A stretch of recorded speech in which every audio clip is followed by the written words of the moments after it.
Hey, everybody, welcome back to the show. Oh, I'm so excited. Oh, you have no idea how excited I am. I've been looking forward to this one for a long time. My guest tonight is an incredible television and film actor who is also a published author, and a true California native. He started his acting career doing theater in Chicago, which is where he crossed paths with a very famous Chicagoan, Vince Vaughn, who recommended he move out to LA to pursue film and television. And in 2010, that's exactly what he did. After appearing in a number of shows and movies, it was in 2014 that he got his big break when he landed the role of rookie EMT Brian on the USA Network series Siren. You can currently catch him as Luke Crossley on both seasons of the Amazon original show Upload. Everyone, oh man, I'm so excited. Please give a warm welcome to our guest tonight, the amazing Kevin Bigley, everybody. Hey, what's going on? Woo, woo. Thank you, everybody. Thank you. Yes. All right, guys, settle down. Yeah, everyone, We get got- back in your seats. Come on, we just got started here. Oh man, thank you, Kevin, for coming on, man. You are a rock star. I really appreciate you taking the time, man. Yeah, that's my dog. So heads up, that's her. This is the time she gets pumped about. Hey, get in your bed. In your bed. Hey, man. In your bed. No, she's not listening. Okay, so that's going to be an issue. But that's what's going to be happening. This is like the time of night or day in which I play with her, and It's totally fine. She's annoyed. It's totally fine, man. It's stars. They're just like us. They're just like real people. They're just like you and me, or not you, but me. Yeah, sure. So obviously we have tons of people watching live already. Richard in the chat says, Kevin, I'm a big fan. Hello. I love it. So we got lots of people watching live. If you guys have questions, please throw them in the chats and we'll get to them, I promise. For now, like I do with every guest, first question out the gate, what is your military connection? Military connection.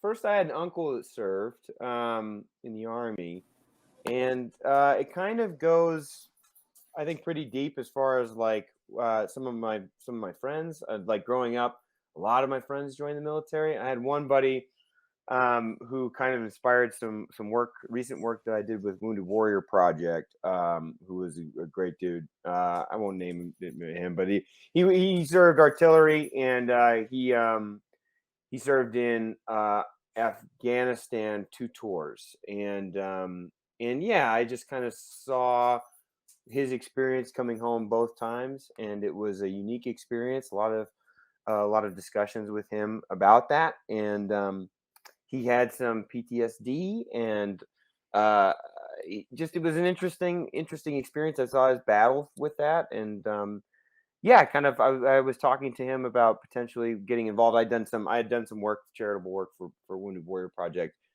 raising money and whatnot, and back in 2015.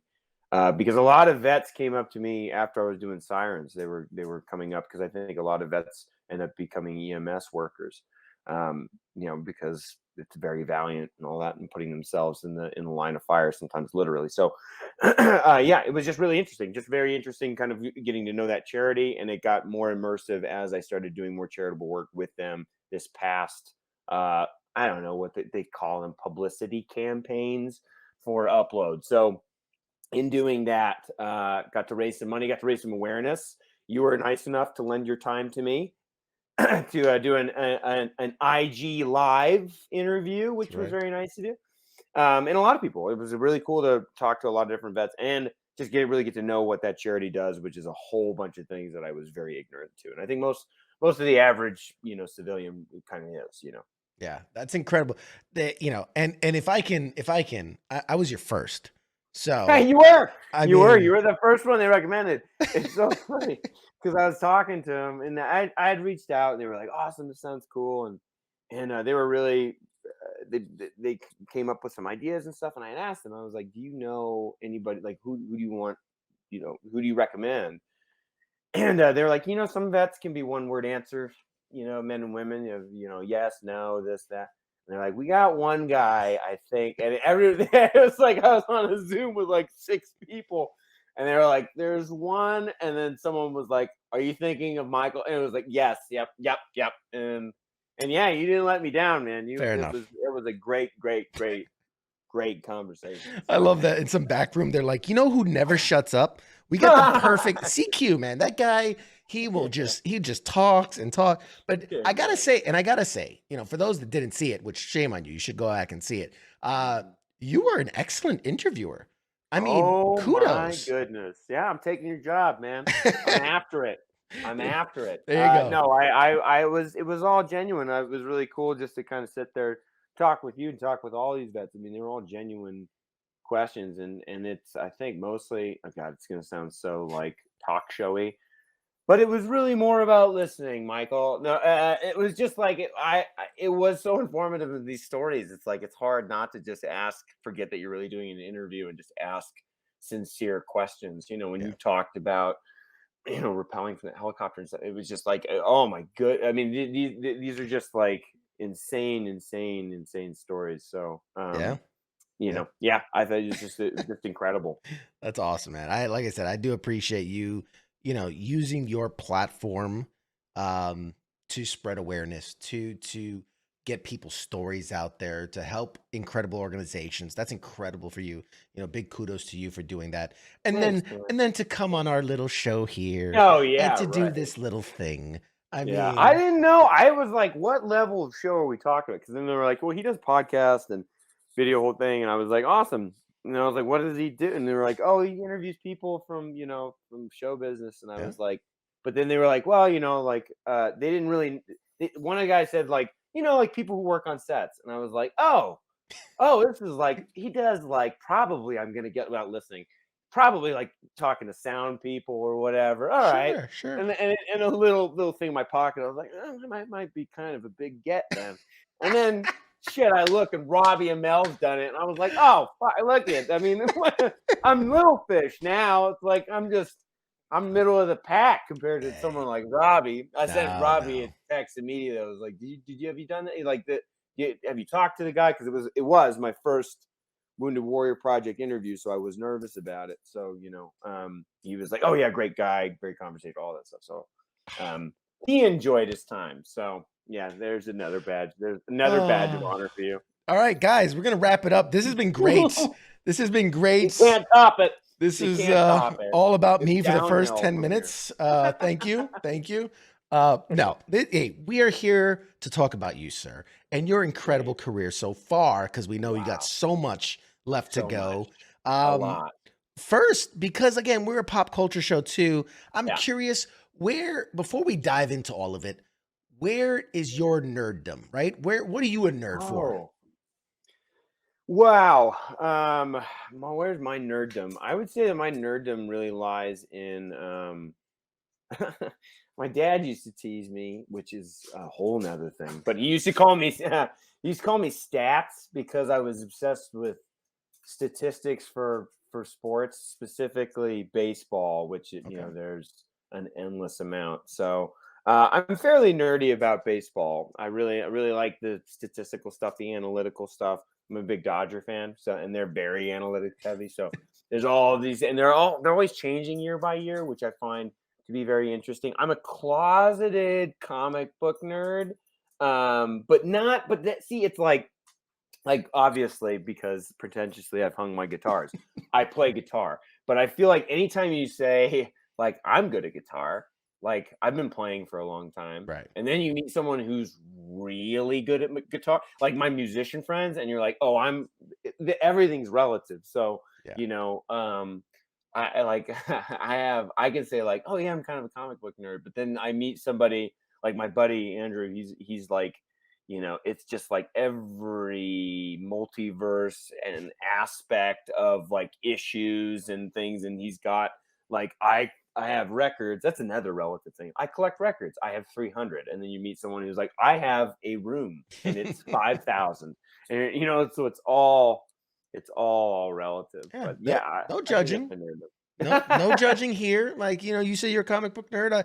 We're not gonna quiz you. We're not gonna like start asking you questions. What year was the first appearance of? Right, I would not know, I'm not there. But what I am is like, I've had I've had a tough day. I love the Marvel movies, like, I love them. I think they're fantastic, and, there's so many pretentious actors, I feel, who, like, be like, "It's not," do the Scorsese thing of it's not cinema, but, like, Mm, for the most part, I mean, we watch, like, my wife and I watch, like, a movie a night, but there's just so many times in which we're like, let's just do a Marvel one. Like, yeah. I know I've seen it 100 times, but like, let's just watch it. It's just like getting on a roller coaster you've ridden before. Let me It's ask fun. you, what's your go-to? What's your favorite one just to sit back, enjoy, no nothing, just relax and enjoy it. What's your favorite? Man, I don't know. I feel like it's definitely it's a cop out, but it's the Avengers. The first Avengers is just like so fun. Just Iconic. because, oh yeah, well I remember when it came out, it was like they cracked it. It was like, oh what, it just puts everything in perspective too, of like how hard that is to do, because growing up, comic book movies were not a given. Like, they mostly sucked. They were not very good. I remember when Blade came out, it was like, it's good. Yeah. Like, it's actually good. It's like not that campy at all. Like, there was the Tim Burton Batman stuff, but there was nothing that was like that high quality and great. So that's when it was like, oh, these can be really good. And then specifically you get Iron Man. I'm just retreading history that everybody knows. And then you get Iron Man 2, and then you get, but like Avengers, I think and he's been, rightfully canceled for several reasons, but like Joss Whedon, I really cracked those characters, specifically Captain America. And Mm, like also what Marvel did, I feel like, is that they started to find the genre of film that matched the hero, you mm, know, by having Favreau direct, the Iron Man movie. It was kind of a Vince Vaughnish kind of character. It's perfect. Like, it's terrific. It yep. works great. And then when Whedon figures out that this Captain America is kind of a dated you have these war movies. But then it becomes like he knew how to make him kind of badass, and then you have the Winter Soldier. See, I'm a little bit of a nerd. The Winter Soldier comes out, and it's like almost like a Bourne movie. Yep. Like, there's a lot of handheld. So if once you find that genre that matches, Deadpool's a comedy, you find these elements of genre that match the hero. That's when I think you crack the hero and crack the franchise. And Yeah. that's just my 2 cents on it. Oh, you're so sexy to me right now. I just want you to know that. You're just so sexy. You can talk comic book movies to me all day long. All right, we're gonna get into the actual interview now. So as I mentioned in your intro, I found it particularly interesting. You're born in California, but you Yeah. decided to study in at the DePaul University in Chicago. Yeah. What was the reason for leaving California to go there and study that? I ran away from home. No, I wanted to get as far away from my parents as possible, because my dad was teasing me. No, that's also a lie. But I just wanted to go to Chicago. I wanted to go someplace different. I had lived in like Northern California, like in Central Valley, until I was about 12 years old. My dad was a construction worker. He became a prison guard at Pelican Bay State Pen, which is like where Manson was. It was like, the highest of maximum security prison. So we moved up there, which was right over the border in Oregon. Was where we lived, in this little town called Brookings. He became a parole agent. We moved down to San Francisco. Um, I just wanted a different experience, and I knew a lot of kids who came from came back from Chicago, who were from my high school, that were actors, and they were like, "This program is legit, is like really good." I read something of like John C. Riley, who had gone to school there, with this philosophy of acting, for of just being a good actor. He's like, if you want to be a good actor, go to Chicago. So I just wanted to go there. There was a good theater scene. It just made kind of sense. I also wanted to pick a city that I could come out of as far as the university and go to work there, because you're going to build relationships and form contacts that are in that city.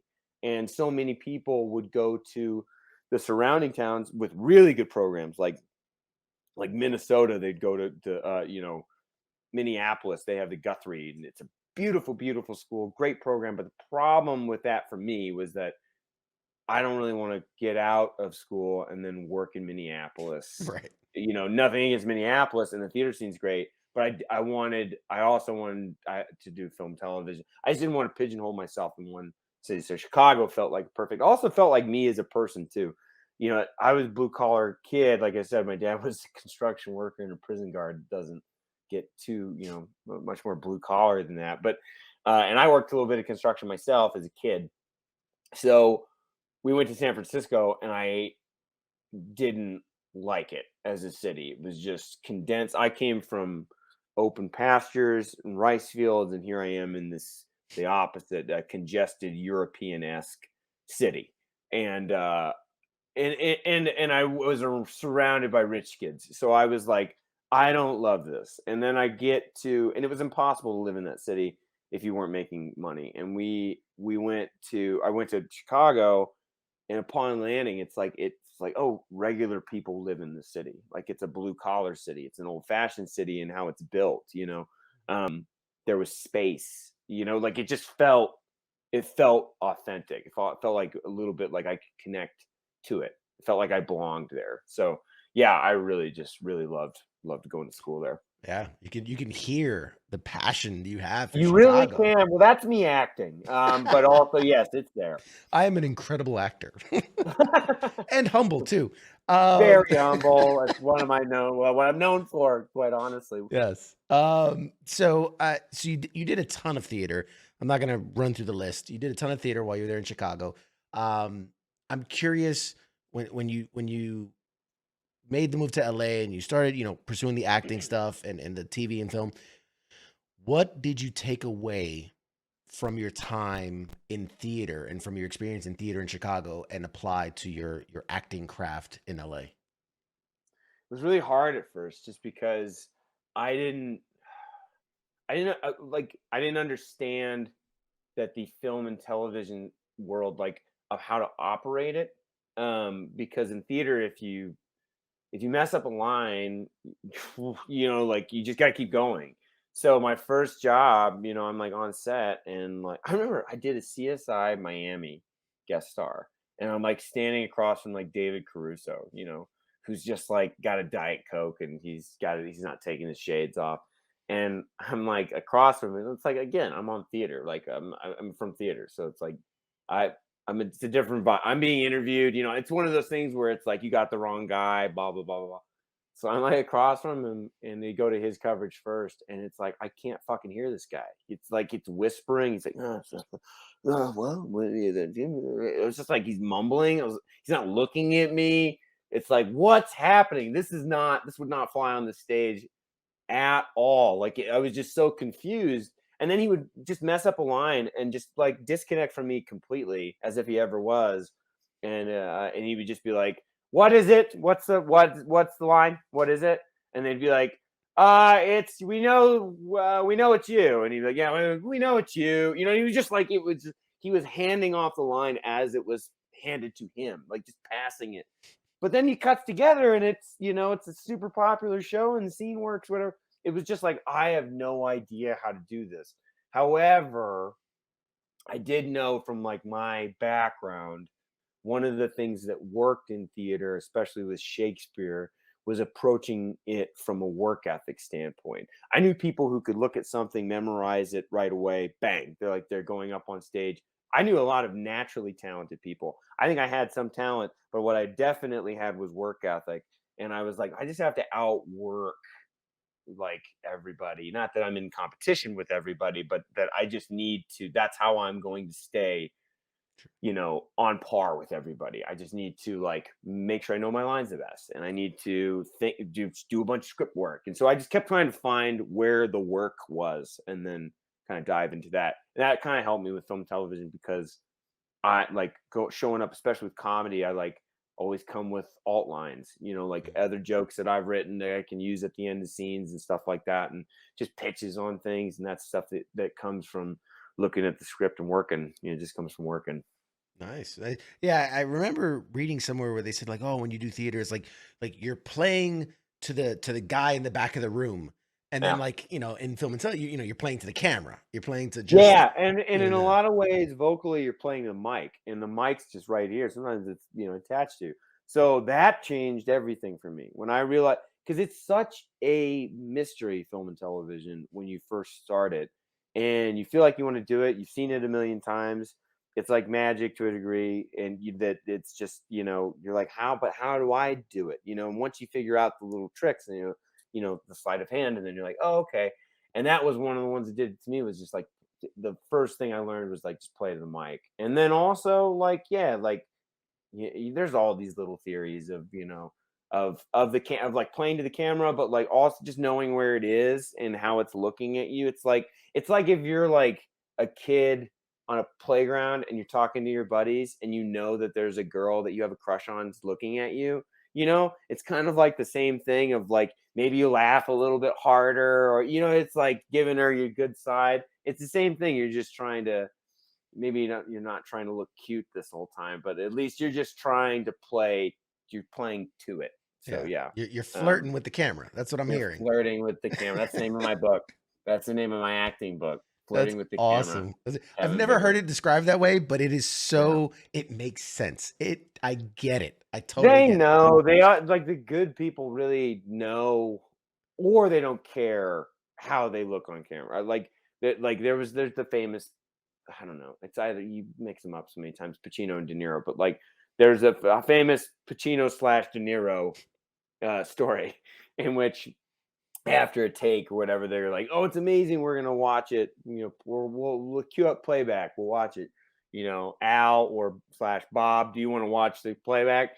And one of them went, "I don't need to. I already know what it looks like." So a lot of people, I feel like, know. For me, it's that I don't.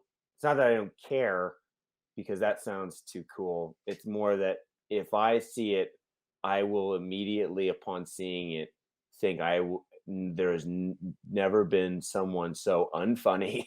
You get in your own And head about it. I get my own head. It's like, I mean, it's like if you if you're a golfer or something, and you just played a killer round, and somebody managed to like videotape you, and then you look back and you're like, God, the swing is horrible. Like, but the result is the result. So just let everybody else make the decision. Yeah.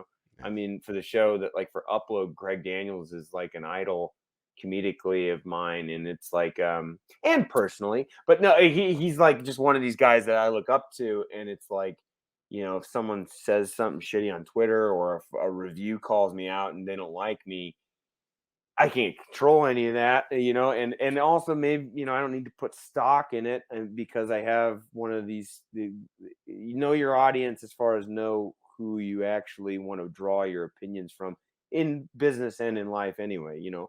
I don't really shouldn't care too much of, like, what a stranger thinks about you. I should really care about if my wife respects me. So Mm. that's how I feel about that. I don't know how I got and arrived at this point, or what your question was, No, how I it's got there, great. It's but that's where we ended up, That's man. good stuff, man. We'll watch the playback and we'll get in your head about it. While okay, last question. So while you're in Chicago, you meet up with Vince Vaughn, right? Because you're shooting a pilot for Fox called Firsts. It doesn't Yeah. get picked up, but Nope. it's through that experience that you get hired to do The Dilemma, which was also shooting in Chicago. Yep. Um, what did that like? What did you learn from that experience, and what did it mean to you to know that, like, all right, well, this didn't work, but I did so good that like they wanted me on this thing. Yeah, I mean, it was just the kind of the first of many, what will be a career built on failure. That you have to kind of gauge success for something different than what you thought it was going to be. Like, I mean, that was at the height of Vince Vaughn's powers, really, where it was like everyone saying that this is going to be a big show. You're going to go to LA and be some big rock star and make a ton of money and buy your house now, which is like I've heard a million times now in my career, having been in this professionally for 12 years. I mean, like it's such bullshit, but like, the real victory was I got an agent out of that. I got a manager out of that. I got to work with someone comedically who I just completely idolize as well, like somebody who I looked up to, Vince. It's just incredible. Got to know him a little bit during that time, and then you do get such a good job. I mean, like I got a call when I was there after it was like we'd shot the pilot and it was like who knows what's going to happen. I got a call from my agent and they're like, yeah, you have a producer session with for The Dilemma, this untitled Ron Howard movie, and it didn't have a name yet. And I was like, okay, great. And they're like, yeah, we're sending you the audition slides. There are a lot of them. And I looked and I was like, holy shit, there were 8. You get one scene. You go in for this person, you go in for that person, you go in for a character. I was going in for 8 different people. And so I did, like I'm talking about, I just fucking memorized everything. And I go in there and it's for Ron Howard. And it's me and Ron Howard. And I'm, 22 years old. And it's like, how am I going to do this? 23? Like, how am I going to do this? Like, I don't know how I'm going to pull this off. And really what it was Vince was like, hire this kid, find a role for him. So I just went down every single thing, like every scene. And then he hired me as like this dude in the bank that has a really cool scene with Vince. But yeah, that was incredible. And then on that, Vince was kind of like, we were waiting to hear on that pilot, and I was like, he was like, "What are you doing? What's your deal? Are you staying here? Are you going there? What are you doing?"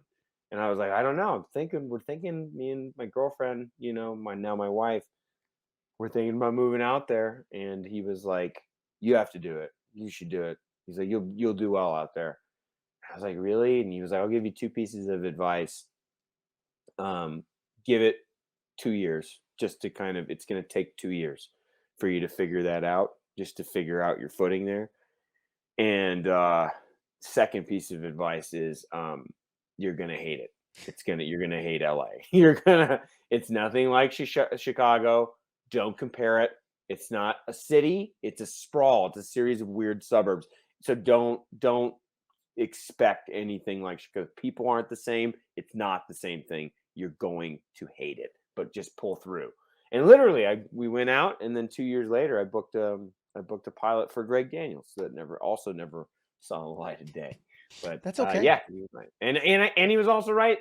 I did not like it. I did not like LA. I still don't love it. I don't hate it like I did those first 2 years, but it was just humbling because like, you just did a movie with Ron Howard, and I was Vince Vaughn was directing me on set, and then 3 months later, you move. You have only, I think we had $500 in our bank account, and I'm catering.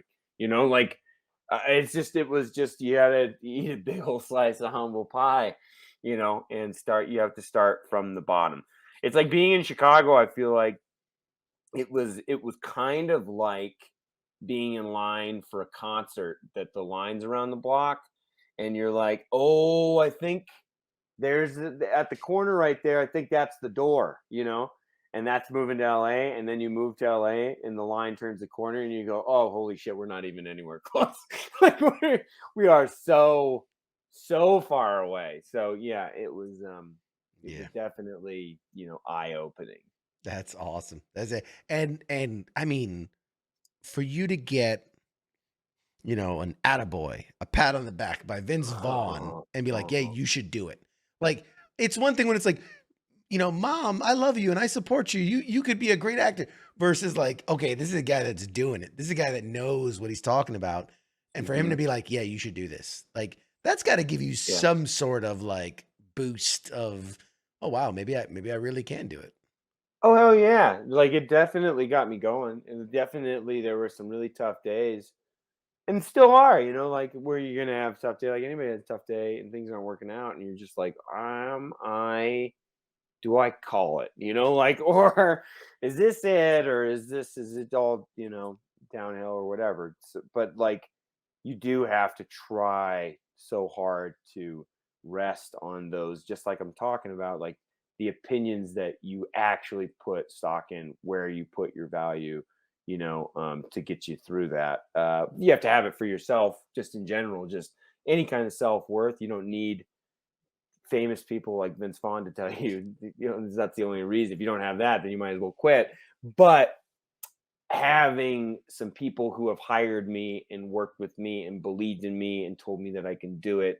Everybody needs some kind of encouragement in that way. Sure. So that was really, really helpful for sure. That's awesome. So you moved to LA 2010. I mean, Mm. like you said, you're working jobs, but you're also booking stuff. And like I saw the list, you know, Matadors, Detroit 187, Chicago Yeah. Code, Yeah. CSI Miami, Bones, Uh-huh. Melissa and Uh-huh. Joey, Brooklyn 99. Like Yeah. you're going through it. So as I'm reading this, I had this question in my head where, like, where's your head at during this time, right? Because you made the big move. You said you only had $500 to your name, and Vince Vaughn gave you the attaboy. And like, what kept you going? What kept you from giving up? I don't know, honestly. I mean, I think I think the big one was that I just knew that I wasn't going to do anything else. I didn't have a backup plan. Neither did my wife. We were just kind of like, I don't think I can. I'm sure I can do something. I'm sure I could do this or that or fall into that job. But I'm pretty positive that I will not only not like said job, but I will probably be really bad at it. Just because, and I know me that I would start off okay, but my heart's not going to be in it, and I'll just bounce around. Like at the end of the day, a phrase I hate to say, but literally at the end of every day, it's like, am I gonna whenever I would have those conversations with myself or with my wife about like, should I quit or is this over? Should I do something else? It's like, no, I really don't. What else would you do? Like, I mean, it's what I loved doing. I was working valet in 2011. So I worked valet in 2011 to 2013, and it's just, it just sucks because you're LA. It's like people who kind of they treat valets like shit because it kind of helps them feel like it elevates their status.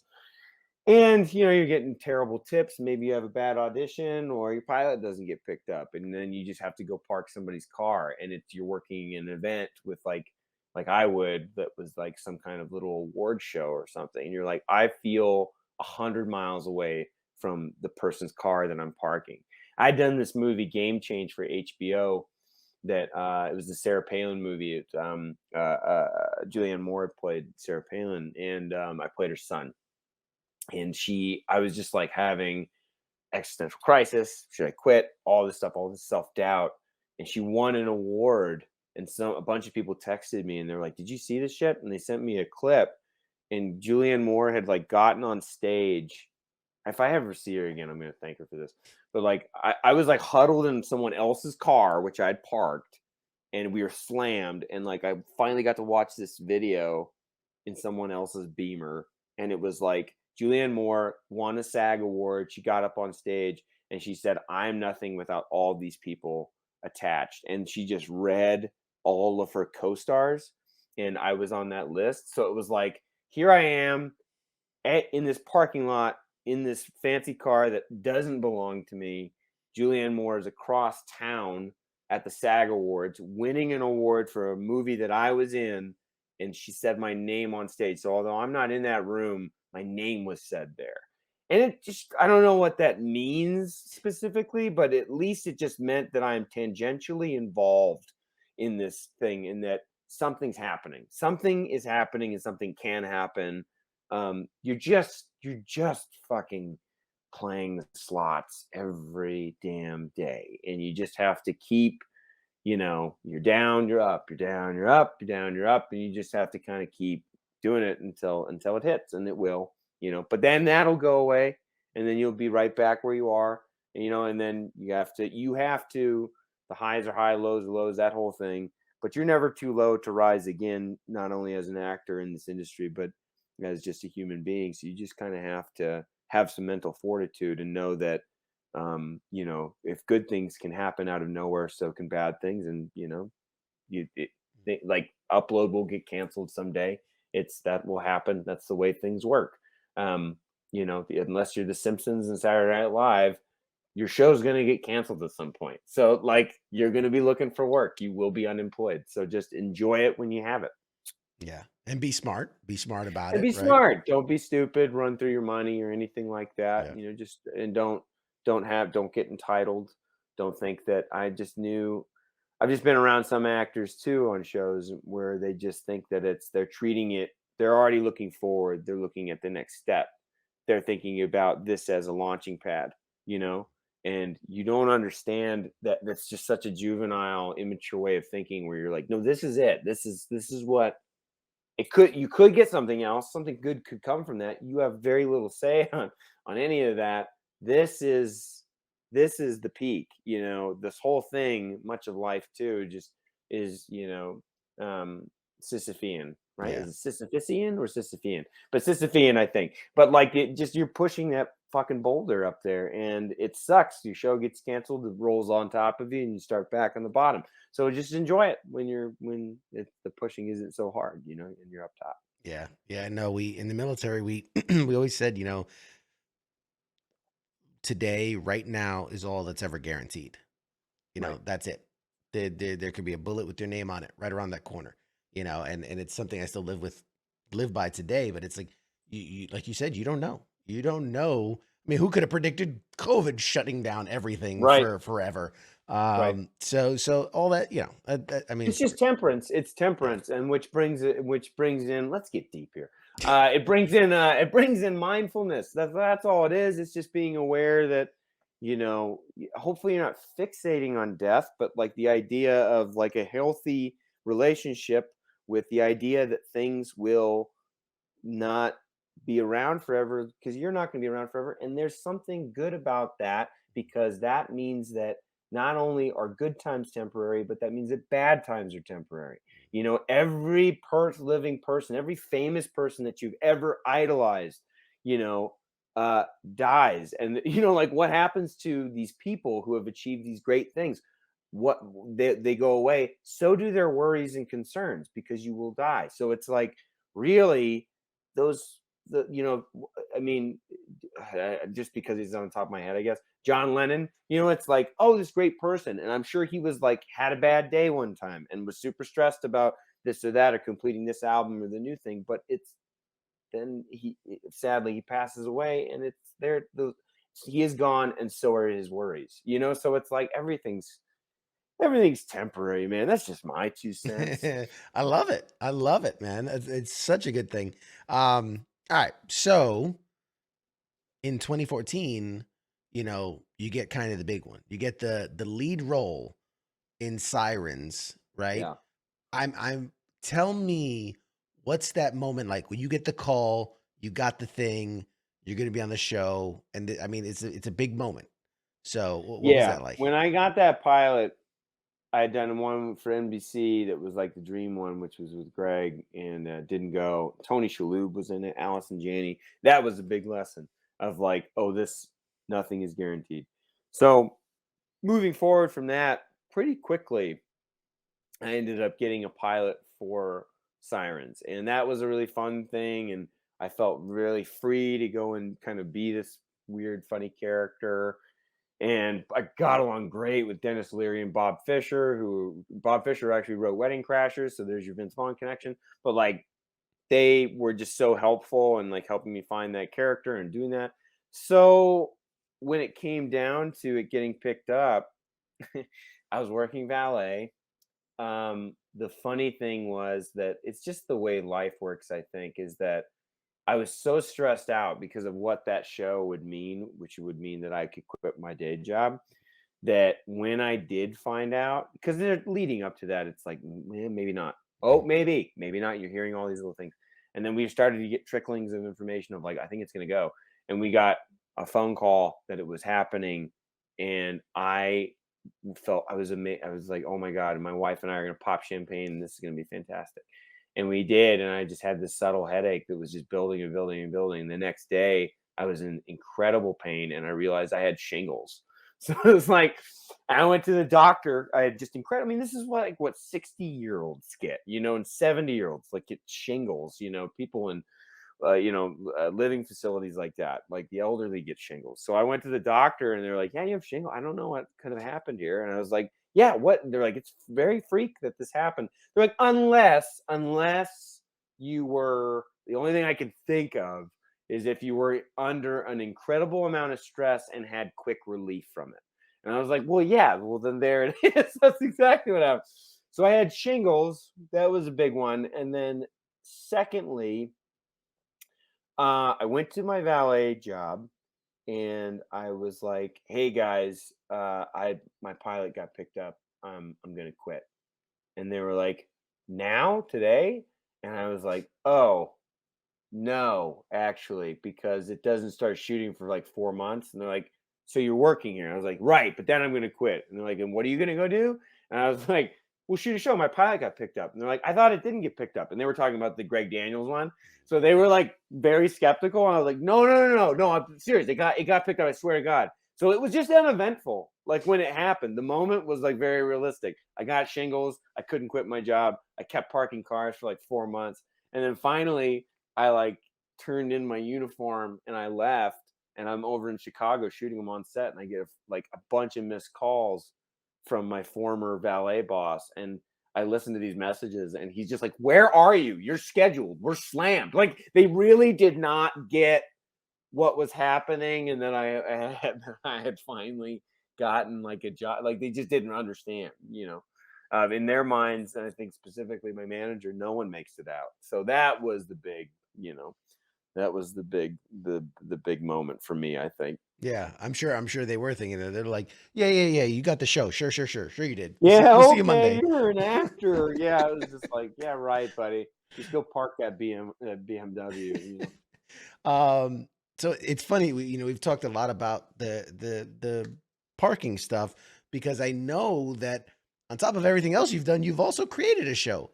Mhm, You were working valet at the Castaway in Burbank, and mhm. obviously I'm assuming that inspired you to create the series Parked, which is a for those that don't know, 6 10-minute episodes that premiered on Amazon Prime in 2018, where you acted, wrote, as well as composed Yeah. various music for the series. What what about that experience made you go like, I need to bring this to life? We were kind of during Sirens, like my wife and I, we just decided I just didn't want to be dependent. I knew, like I said, kind of embracing this idea of temperance, Sirens will go away. And I don't know how long it's going to go. Maybe it goes one season, ended up going two, but I was like, I just don't want to put my career in the hands of execs or something. So I was like, I really want to make sure that I do something else, make sure that my wife and I can make stuff. So buddy that I went to high school with, and then we went to college in Chicago, he was just my writing partner.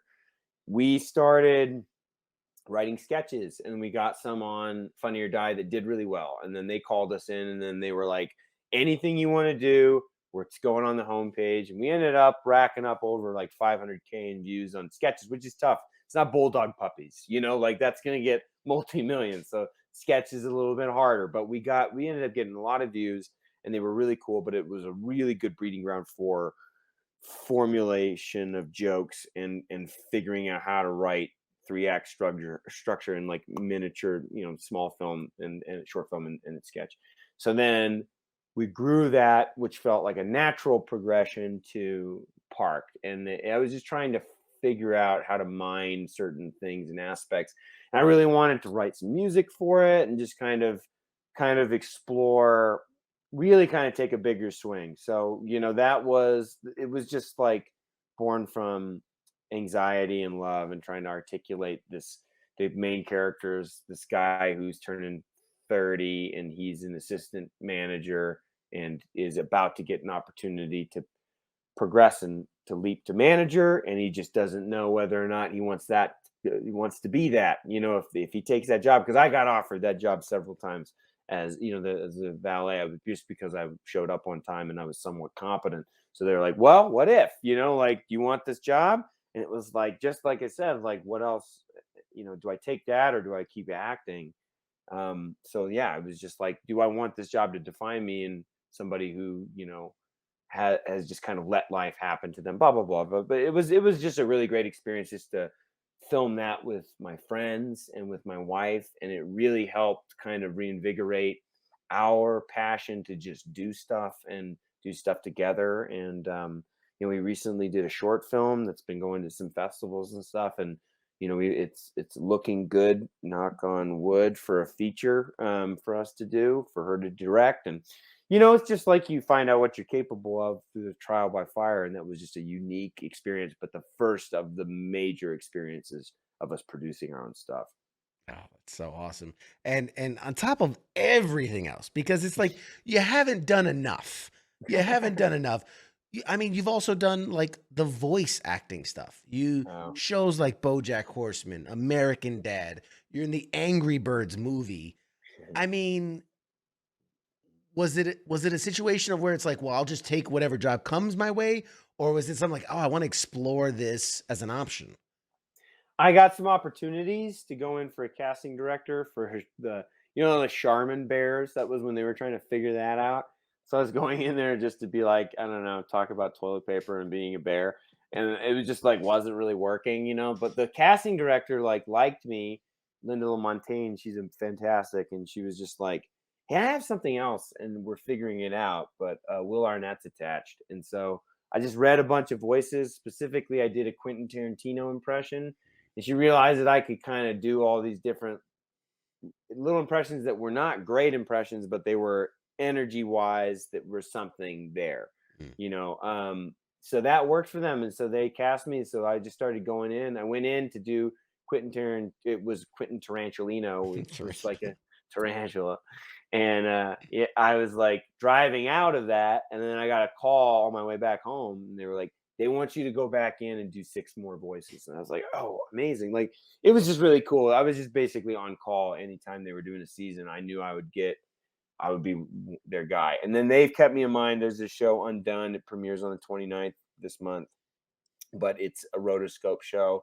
And they call me in for that. It's just like, yeah, I think the voiceover thing is something that's just wonderfully fallen in my lap, and something that you just don't really foresee, because that's again like the beautiful things in life. There are those things that just happen that are completely out of nowhere, and there were some times in which money was getting pretty thin, and then all of a sudden, a residuals check for the Angry Birds movie comes in, and you're like, hey, we're okay.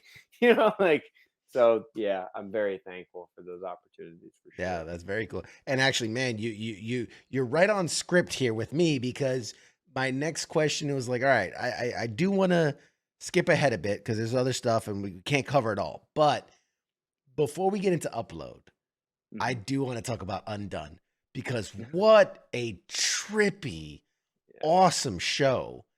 I'm curious when you heard about it, when you got presented it, how much did you know about it? Like versus what we actually see on screen? Because that's a real mind fuck. Let me tell you I don't know of a anything. show. You didn't know anything. Again, I went in for Linda and read some callback for something that I didn't end up getting. It was some commercial, and then she was like, "Can you put this on tape real quick?" And I did it, just like whatever, blah blah blah.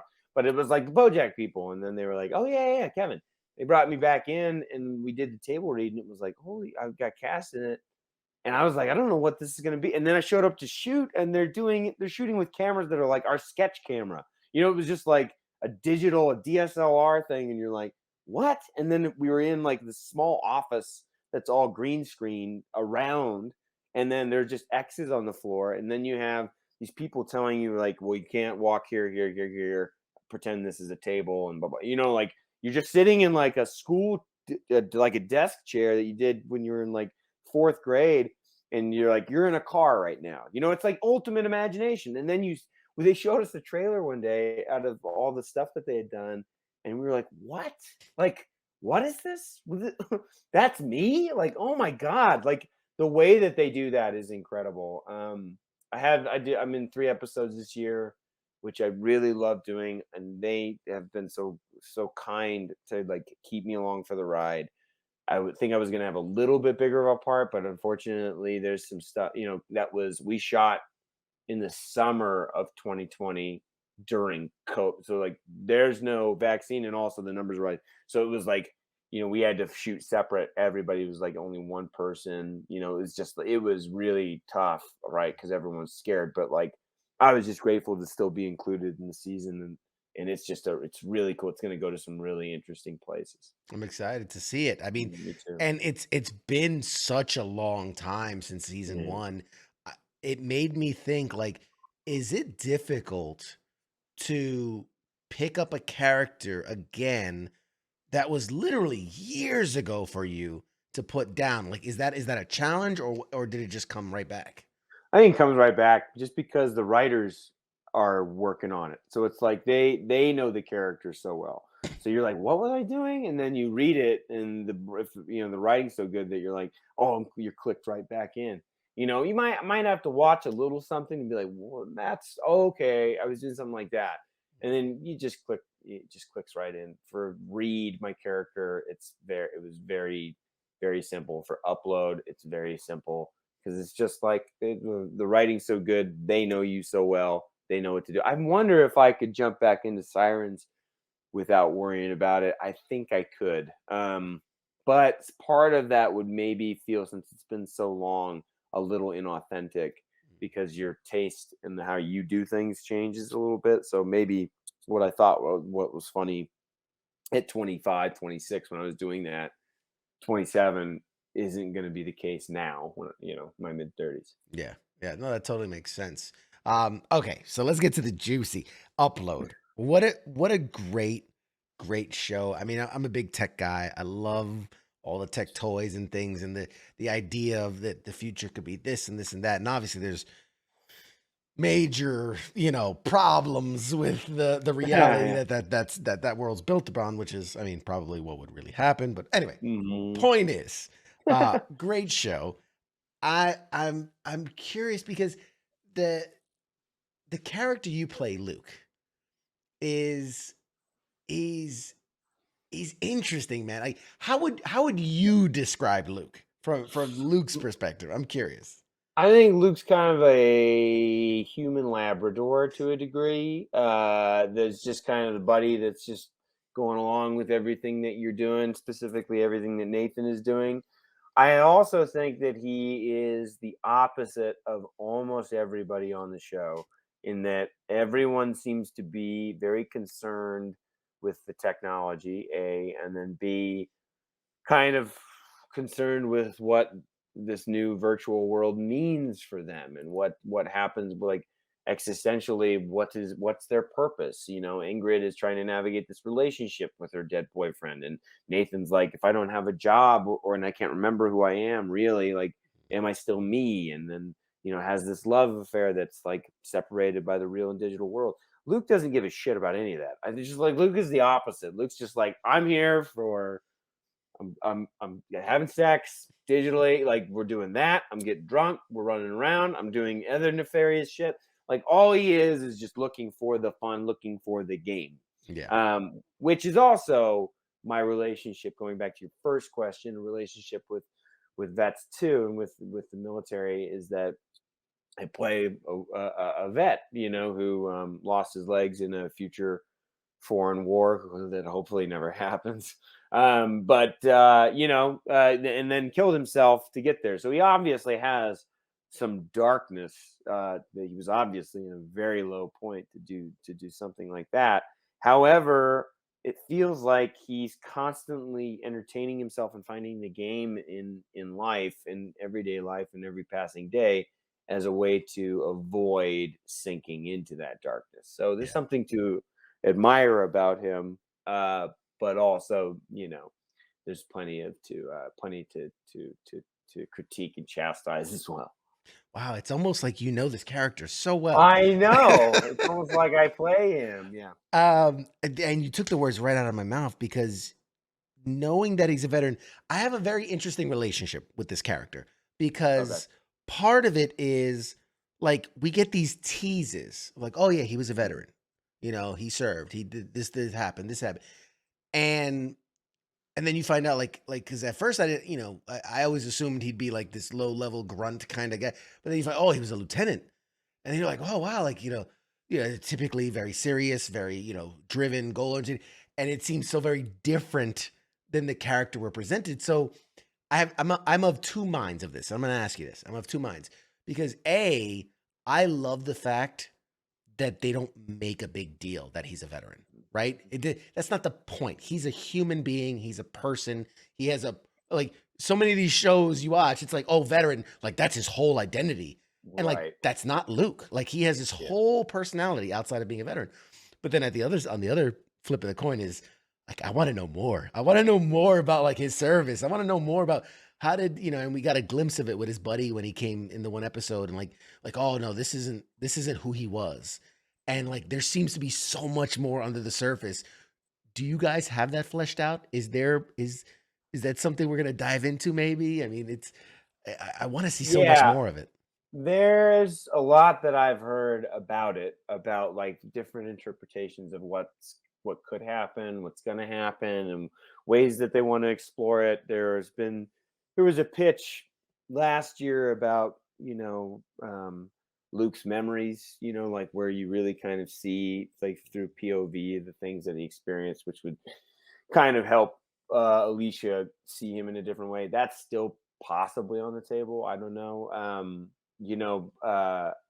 I think it was kind of maybe lost for the sake of doing the story that we did, which is Luke's buddy coming in, because you get me more involved. I think they will. I think you will get more information for sure, because I think all these characters are getting deeper and deeper.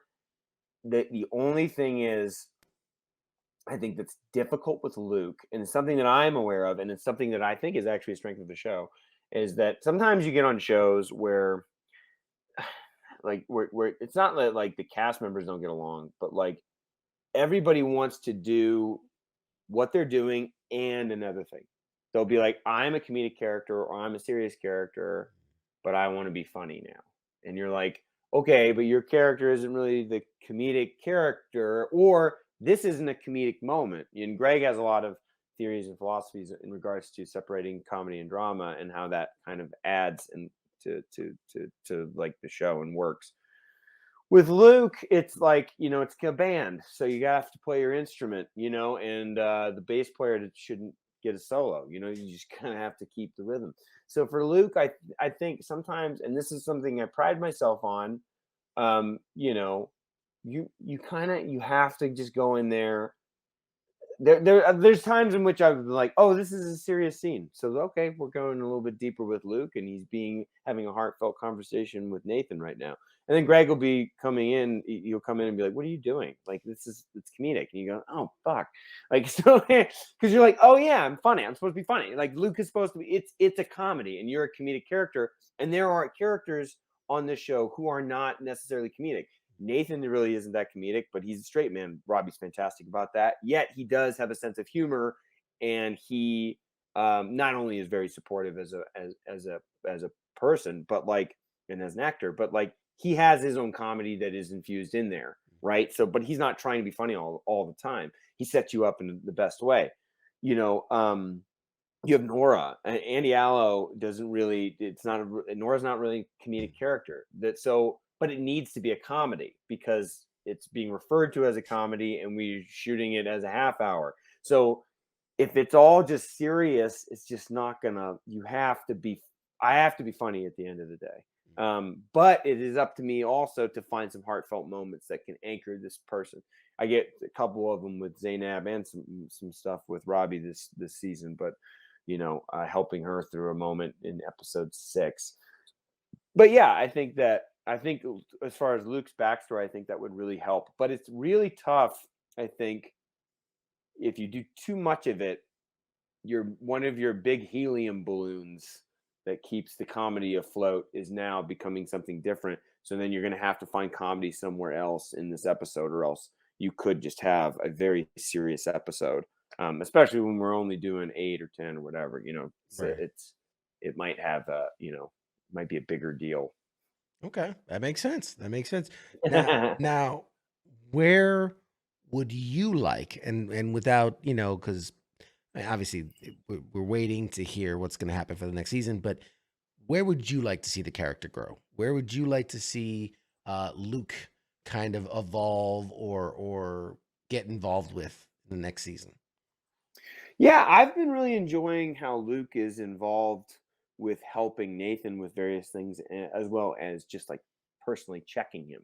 Um, I really feel like I think some specific areas of growth would be interesting as far as his background and kind of knowing where he comes from, but I just want to see Luke pay for how willing he is to kind of throw himself into the fire and especially use this technology that he doesn't understand. I want to see Luke just get in more ridiculous situations because I think he's a character that you can put in any situation in there. So it's like I just want to see him get abused by this landscape, just like Mm. completely, gone. Anytime it's like the fingers and dicks thing. I mean, all that, Luke isn't sleeping, all that stuff. I go into the writer's room and I got to see all the post-its and stuff that they pitched. And you're like, oh man, this is all great. It's just I want to see him in trouble all the time. For growth, meh, that's all right. Like, it's much more fun to be like, what the fuck happens to Luke this episode? Like, that's what I want to see. Give the growth and all that stuff to those other people. But just like Luke is just a garbage can for the dumbest, funnest ideas, and that's what's really fun about He playing. gets to be the punching bag. He gets to be like, Yeah, what can we throw at him next? What can we right. how far can we push him before he Exactly. breaks? Yeah, right. Yeah, let's just keep it going. Yeah, I love that stuff. That's so cool. That's so cool. Um, and I gotta say one thing too about this show, and obviously, I mean, only 2 seasons in, but the cliffhangers. Oh my goodness, the season one, we get him, we get Robbie, he just froze, and he's like, oh my god, and we apparently the girlfriend is uploaded or something, Mhm. apparently. Yeah. And then in season two, I get excited. I get excited because I see like, oh, now there could be two of them because you got the one in the real world and the one in the virtual, and then like by the way, the little stinger they did at the end of the season with you in the like G-rated cartoon. Yeah, right, right, Oh my right. god, I was laughing That's what I so mean. Throw hard. Luke through the dumbest stuff, like that. Having him being in this G-rated dream world is just so fun and fantastic. So, Oh yeah, I yeah. love that stuff. Yeah, the cliffhangers are big. They do piss off a lot of people, but at Oh the yeah. same time, Greg said this thing where it's like, well, like every episode ends with a cliffhanger. And to be honest, like we did 7 for season 2. We were supposed to do 8. Like we had an 8th one written, but COVID was so bad over there and things were getting really expensive by having to shut down some stuff here and there. It's just like it's just becoming problematic and Vancouver was getting worse and worse and worse and Canada was really slow with the rollout for the vaccine at that time. Which was winter and spring in 2021. So things were really difficult. So it was like that's not even the cliffhanger we wanted to end on. We had a different one. So, and because they are at the ends of every single episode, because Greg is so good about going, you like that? No, you want to figure out what happens, right? Here's the next episode. It's a very bingeable show for that reason. So, no matter where you end it, like we did on the 7, there's your cliffhanger. There will always have them, unfortunately. But also, I take it as a badge of honor because people go, people go like, "Oh God, I hate the cliffhanger. Hey, how you do that?" And you're like, "That means you like the show. Yeah. It means you're It just hooked. We means that, got you. yeah, it means that you dig it. I wish I could give you 6 seasons, just drop it all at once. Like it would be fantastic. Be a lot of work for me, but it would be great. I'll take that. But yeah, There's always yeah, there's good, the good and the bad. right. Okay, I know we're running short on time. A couple more questions, and we'll let you go. Um, of all the characters you've played in your career, which one were you most like daunted by or intimidated? Like when you booked the thing, you're like, oh man, I don't know about this. Like, which one gave you the most pause going into it? That would definitely be Sirens. I just wasn't mentally. It's not that I wasn't ready for it. I was just terrified. I was scared about a lot of things. I mean, like I Michael Mosley was the lead on that, and I don't know, like he'd gone through this divorce and everything, and I was just kind of like, which I can say because he did.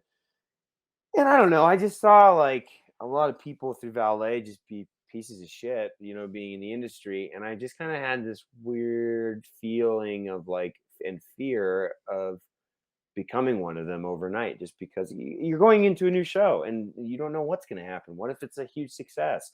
Like, am I going to all of a sudden, like, I wonder if, like, all of a sudden, am I going to get messages from girls? Like, girls going to start hitting on me? What's my resolve like? Am I going to cheat on my girlfriend, wife? Like, what am I going to do? You know, like, how am I going to become an asshole is what I asked him. And he was like, no, I think, he was like, I think fame, it just brings out what's already there. And any level of fame, not that it was huge fame, but it was more fame than just working in, anonymity at the fucking valet stand. So it was a lot for me to handle. And also, again, like with Luke in Upload, my character in Sirens was the comedic element of the show. There are other comedic elements of it, but like I was the straight comedy. They were leaning on me heavy for not only as writers, but like they were leaning on me for the press, for that, for the ad campaigns. I was like, I mean, we were shooting 10 pages a day. Average show Upload shoots about 6, 7, maybe 8 tops. Busy day. We shot as many on Sirens as 14 one day, Wow. with a ton of extras. So it was just, and then it's the kind of thing with a comedy that's not Greg. Greg does all that work, and you can come up with certain jokes and things, which even they may or may not take, and some of them work their way in.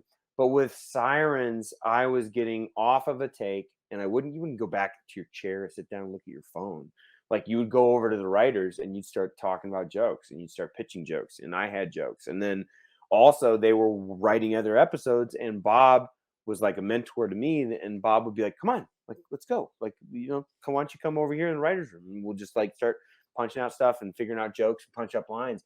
So you're trying to make it the best thing you can, and it's like that was exhausting. I wasn't sleeping. I went like several days, and this is ridiculous, like to complain about, but like I just wouldn't sleep, especially to a veteran. But like I just there were times in which I didn't sleep, so it was like I'd go 36 hours. There was just like no sleep, and you know I started hallucinating at night. Like started thinking that I was being filmed. Very Luke. Um, that I was just like I remember getting into bed one time after getting up in the middle of the night. I hadn't slept, and I was like, I laid down my head on the pillow, and I was like, you know what? Let me go. I'll go on this side of the pillow because they can get it from here and they can get it from here. And it was just like, what are you talking about? You are in your bedroom. Like it was just like and then there was like for a few weeks there, I started like drinking, like to have a couple beers or some wine to kind of knock me out. I didn't like that. That was my face kind of swelled up. I just wasn't in a good place mentally to be prepared for that amount of work, that workload, which would be daunting even now. But that whole beast of a show really helped sharpen my tools to where when I got the big opportunity like Upload, I knew what to do to get some sleep. I knew how to operate on no sleep. There were times in which it's like I didn't sleep on Upload a couple times. It happened, but it happens to me now every now and then where you just get nervous about a meeting you have and maybe get 3 hours or something. But like I know that I can figure it out. I know what to do. I know how to like I'm gonna read at night. I'm gonna not freak out. I'm not gonna put so much pressure on myself to be the funny guy. Like just let things happen naturally. Don't put so much pressure on yourself. But yeah, that was definitely the most daunting for real. Wow. Just to tie it back to the comic book roots we were talking about earlier. You mentioned something that triggered it's like the Captain America, the super soldier serum, where like it just brings out what's Yeah, already inside of what's you. already there, So the right? fame is that serum that like you're either going to be a better person because of it or a Mhm. much, much worse person. I am a super soldier, is what you're saying. Yeah. Yeah, no, I think what it is too. It's like it just gives you. It will dictate your time. Like you'll figure out that you actually have more time to do certain things, and then you start thinking about time and how you spend it. And there are people I knew that with that fame that they were heading to some shitty club to do a bunch of cocaine. Like that's how they are using that time. For me, it was like I really need to get better at guitar, and I'm going to shoot some stuff with my wife, and I'm going to use this money to buy film equipment. It was just a different. I'm gonna try and get better as a writer or whatever. All that stuff. That that's how I've tried to use my time, and I'm not perfect, obviously, because I mean I am a super soldier, but I do fuck up, and I just do misuse my time. But attention is a habit, and you have to figure out how to spend it and use it and all that. So it's something that I'm very, very conscious of. Oh, that's awesome. And what is your favorite memento? Something that you maybe swiped from a set, something that you kept from a show? Do you have anything that's a favorite? I thought I had something around out somewhere. I don't really do too much of that, but there were a couple things from Sirens that I kept. One was Boston comedian who named Lenny Clark, who is one of the funniest motherfuckers I've ever met in my life. Would just like have me rolling. He used to like cut out his lines, and he learned them in a weird way. He'd highlight them, cut them out, and then he'd paste them like with like a glue stick, on like cardboard. And I thought it was the most hilarious thing. He'd have these big pieces of cardboard with his lines on them. And I was like, "Can I have one of those?" And he signed it like "Fuck you, Lenny Clark." He was just like fantastic. Another one was we started pranking people on Sirens. Prank is probably too strong, but Mike Mosley's like a guy who really kind of gave me a really good introduction to like the business or whatever, or to show business stuff. And he just was so sarcastic, sardonic, didn't take anything seriously. And he had said something funny that I thought was hilarious, where he was just like, I made some joke about, whatever, getting busted doing something, like you know, getting pulled over, DUI or whatever. He goes, "Oh yeah, that would be great. It would be like TV's Mike Mosley does this or whatever." It was just funny for him to reduce himself to that. It was very funny. So we didn't do chairbacks, which like like your name on your chair kind of thing. We didn't do that for the first season. So second season, I got him a I got him a gift. Kevin Daniels and I did, and it was TV's Michael Mosley was his chairback, and at one point we were shooting, and it was the middle of a take, and we were in Chicago, and somebody walks by and looks at none of the chairs have names on them except for TV's Michael Mosley, and someone goes, "TV's Michael Mosley," ruins the take because we're rolling. Mike's like mid line. Someone just goes, "TV's Michael Mosley. Hey, newsflash, Michael. No one gives a fuck." Like it was just like fantastic. It was such a big laugh. And then I was like, I have to do this again. So we got another chair back for Kevin Daniels, and he was from Juilliard, and all he did was talk about Juilliard. Like he'd be like, "Well, Juilliard." So I got him Juilliard's Kevin Daniels. So then they got me, and it was a chair back I kept, I framed, and it was like it was just blank apostrophe S Kevin Bigley, because I hadn't really been in anything. So it was just like nobody's Kevin Bigley. Yeah. Well done. I thought I thought that was fantastic. So they got me with that. So I decided to keep that. That's awesome. I love Yeah. these stories. All right, so last Hmm. thing, because Hmm. we covered everything else. Yep. You're also an author. You're a writer. Mm. You Mhm. and you, I mean, it goes back. You wrote the sports section for your university's paper. I You know. had several short stories published Hmm. in magazines like Madeline House, X-Ray Literature. Yeah. But in 2020, your first novel, Comaville, published by Clash Books, released to the world. It's a book that centers around a character in a coma who is trapped within the city of memory. Eh, what made you want to tell that story? What made you want to write and publish? I was doing a lot of like TV pitching, like pitching pilots and stuff, and I absolutely hated it because the stuff that you could actually pitch, it was just like they didn't want any weird ideas. They just wanted very conventional ideas, and you were being pushed to write conventional ideas. So then you try to sell a conventional show, and then the producers would read it and they're like, "This is conventional bullshit." And you'd be like, "I know, like we're being told to do this." Like it just felt like we were trying to reverse engineer ideas and stuff, and I just absolutely hated it. But I was able to cut my teeth and learn structure and all that stuff. But then I was like, I'm gonna stop trying to churn out pilots that no one gives a fuck about.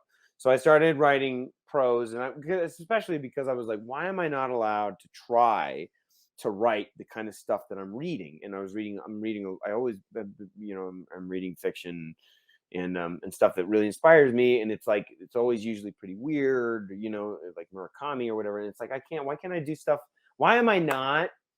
Why am I not expecting the best from myself? And why am I not playing to the height of my own intelligence? Why am I trying to fit like a square peg into a round hole of something that I don't even of try and create shows that I don't even really watch. So it's like, what am I doing? So I took some time to kind of slow everything down, reconfigure, and I just tried to get really good with prose and get better with story. And I started publishing short stories. And I had this idea that was based around just some weird idea that I came up with, but became obsessed with it. But to me, the book represented like complete and total freedom. It was just like, I'm going to write this. I didn't tell anybody I was writing it. Didn't tell my wife I was writing it. I was like, this will be proof of like, it'll be documentation of Kevin has lost his mind, that like Kevin, he'll go missing and turn up in like the LA River, and they'll look at my desktop and they'll be like, he was writing a novel. Oh my God, the signs were right here. He was fucking insane.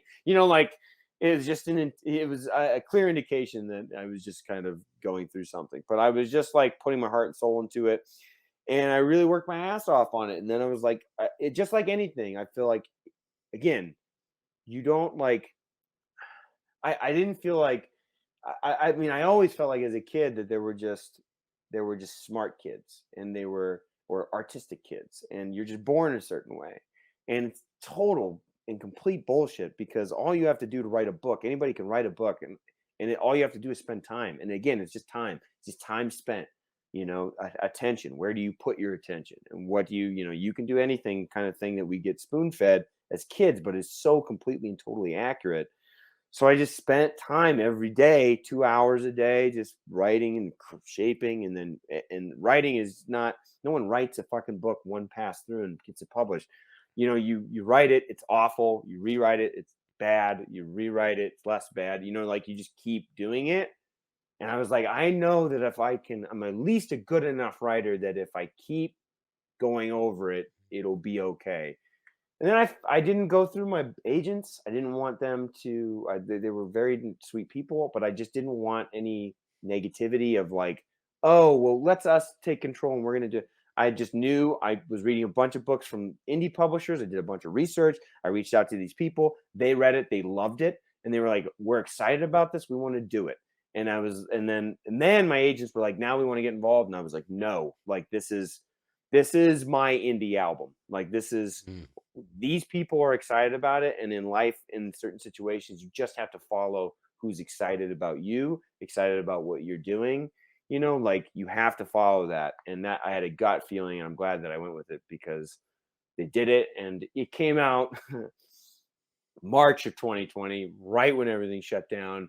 Couldn't do any of the readings or anything, so it kind of hits with sales. But I was never intending to, like, the thing about a book is it's just around, like, people, it's gonna find people, and it has, and I get messages and stuff, or a review or something, and that's what's really cool, because it's just like a movie. It's just this little piece of stock that's just out there, and it'll just accrue and accrue and accrue over time as more people find it and read it. So it's just cool that it exists. And it was me really embracing totally unbridled freedom with writing. And then that helped me get back to screenwriting, and I started focusing on features. And the first feature I wrote, I sold. It was just like I did it, and it was a weird feature. It wasn't. I would stop listening to this bad advice of like trying to fit everybody's thing or trying to be conventional. My buddy and I had this weird idea, and we were like, we're going to go with this. And we wrote this weird script. And now we're getting meetings. We got meetings from it, that people just being like, what the fuck were you guys? This is so weird. Like, is this so different than what we usually read or whatever? And that is always, whether or not they buy it, that's just the best feeling, because it feels like you're actually going out on your sword. You're going out on something that you feel proud of. And that's just, authenticity is so important for me. Like, you have to be yourself, both in your everyday life, but in whatever you're doing. And if I'm not doing that, if I'm betraying that, then I just don't really feel firm, in my footing in anywhere in my life. Dude, that's God, so many life lessons here. So many life lessons. I love it. And I Yeah, will that's be about it. I'll be ordering a copy, because I'm excited to having had this conversation. I'm now excited to read the book. I'm not Yeah, much of a cool. reader, but for you, Kevin, I will read a book. It's 220 pages. It's a breeze. I can do that. You'll knock it out. 1 page a day. I can knock that out. There you go. Man, like, this has been so incredible. Thank you for being so giving of your time. I want to give you the last few minutes here. What do you want to promote? What do you want people to look for? How can they find you? How can they support you? What social medias you use? Give us everything. Yeah, I've got an Instagram. You can find me there. It's at Kevin W Bigley. I got one of those little blue check marks. But I think I would take the time to promote Wounded Warrior Project. I mean, like that's just so. I mean, I have enough stuff going on, but that was just such a cool thing, and the amount of services and programs that it provides to vets, as well as to caregivers, and the financial assistance and help navigating the VA, mental assistance, physical assistance, all of these great, tremendous, spectacular programs that when most people, and I know that you know this, and I think you said as much when did you did an interview with me. It's just that a lot of people think when they think of that, they think a man and they think he's missing an arm and he's a veteran and he served that way, and that's just not the way it is. There's that too, and those people need the assistance that they need. But there are so many people with invisible wounds, and also it was really cool interviewing so many women because March was Women's Month, and it was just really cool to talk to so many female vets who feel overlooked and their experiences with being stereotyped and having to compete with men.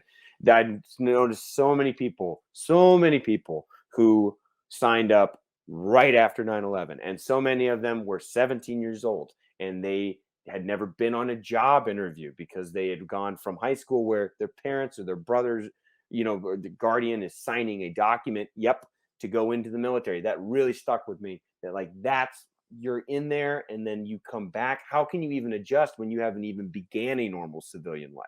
So what that does for people like you, and did for people like you, to help people adjust to that world, know what is the quote unquote real world, or what will be your real world experience in the rest of your life. It was just to interview those people and see what that charity does, that organization is absolutely unbelievable. So yeah, I'll plug that. Wow. I can't, how do I follow that? I can't follow that. Guys, this has been Kevin Bigley. I mean, check him out on Upload. Undone's coming right down the corner. Buy the book, Comaville. I know I'm going to go ahead and buy a copy. And man, you are a friend of the show forever. Please, the next time you got something big coming, man, come back on. We'll talk about Sounds it. good. We'll nerd out. Good. We'll nerd out some comic stuff, man. I love it. Last question. If you had the choice, you could be any. Who do you want to play in like an MCU movie? What character? They've done them all. It's so hard. I mean, I would have loved to have been. I mean, Venom was always my favorite. I don't know, man. Whatever one that, as long as they're paying for the trainer, that sounds great. the dietitian, the gym. Yeah, the yeah, exactly. I think Black Cat would be cool. There's just always some cool.